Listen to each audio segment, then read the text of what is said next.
Selamat sore. Pada sore hari ini kami akan melakukan sharing tentang kawin incest sesuai dengan Imamat pasal 18 ayat 1 sampai 23. Di mana pada pasal 18 ayat 1 dikatakan Tuhan berfirman pada Musa, "Berbicaralah pada orang Israel dan katakan pada mereka, Akulah Tuhan Allahmu. Janganlah kamu berbuat seperti yang diperbuat orang di Mesir, di mana kamu dahulu tinggal, dan janganlah berbuat seperti yang diperbuat oleh orang di tanah Kanaan, kemana aku akan membawa kamu. Janganlah kamu hidup menurut kebiasaan mereka."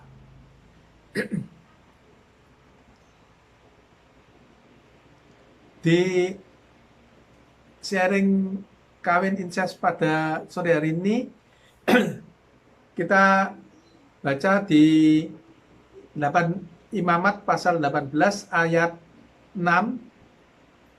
"Siapapun di antara kamu janganlah menghampiri seorang kerabatnya yang terdekat untuk menyingkapkan auratnya.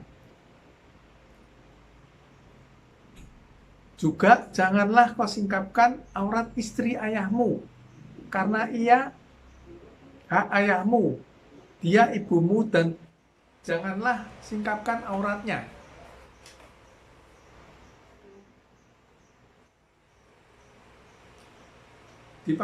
Di ayat berikutnya dikatakan,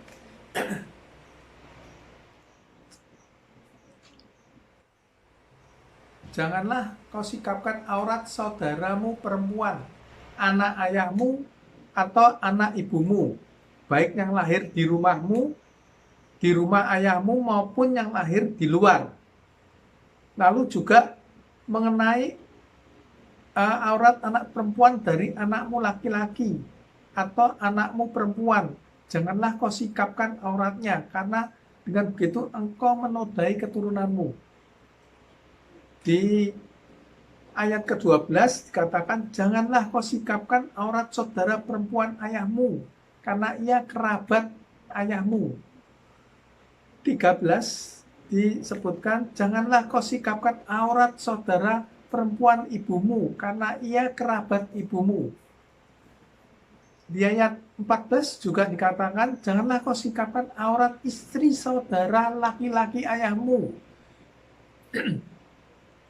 Di ayat 15, "Janganlah kau sikapkan aurat menantumu perempuan, karena ia istri anakmu laki-laki." Di ayat 16, "Janganlah kau sikapkan aurat istri saudaramu laki-laki, karena ia hak saudaramu laki-laki." Di ayat 17, "Janganlah kau sikapkan aurat seorang perempuan dan anaknya perempuan. Janganlah kau ambil anak perempuan dari anaknya laki-laki atau dari anaknya perempuan untuk menyikapkan auratnya, karena mereka adalah kerabatmu." Itu disebut perbuatan mesum. Di ayat 18, "Janganlah kau ambil seorang perempuan sebagai madu kakaknya untuk menyikapkan auratnya di samping kakaknya, selama kakaknya masih hidup."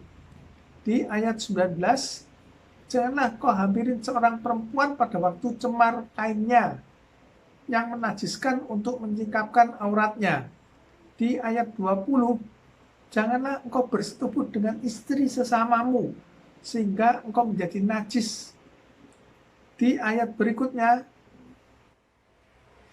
"Janganlah kau serahkan seorang dari anak-anakmu untuk dipersembahkan kepada Molok, supaya jangan engkau melanggar kekudusan nama Tuhan Allahmu."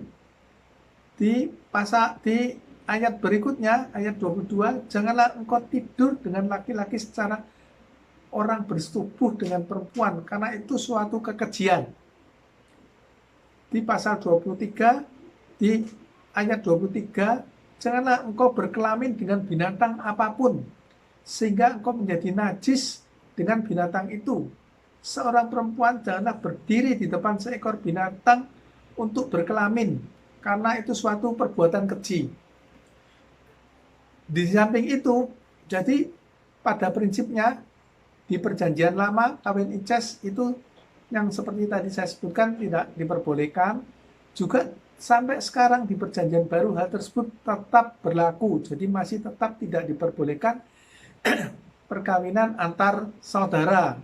Dalam hal ini seperti istri ayah maupun istri ayah yang lainnya, perempuan, saudara kandung, cucu perempuan, saudara tiri, tante dari ayah, dan sebagainya. Jadi dalam satu garis keturunan tersebut tidak boleh. Di perjanjian baru, di samping itu, karena di perjanjian lama masih diperbolehkan yaitu poligami, tapi di perjanjian baru monogami. Jadi seperti kita baca di Matius 19 ayat 6, demikianlah mereka bukan lagi dua, melainkan satu. Karena itu, apa yang telah dipersatukan oleh Allah tidak boleh diceraikan oleh manusia. Demikian juga kalau kita baca di Markus 10 ayat 6, karena itu apa yang telah dipersatukan Allah tidak boleh diceraikan manusia. Jadi di perkawinan Kristen sesuai dengan perjanjian baru, sesuai dengan Tuhan Yesus sendiri mengatakan bahwa perkawinan secara Kristen tidak bisa diceraikan oleh manusia kecuali oleh kematian.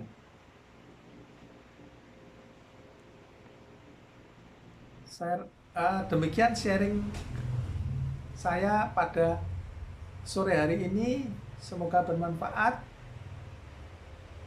Puji Tuhan, haleluya.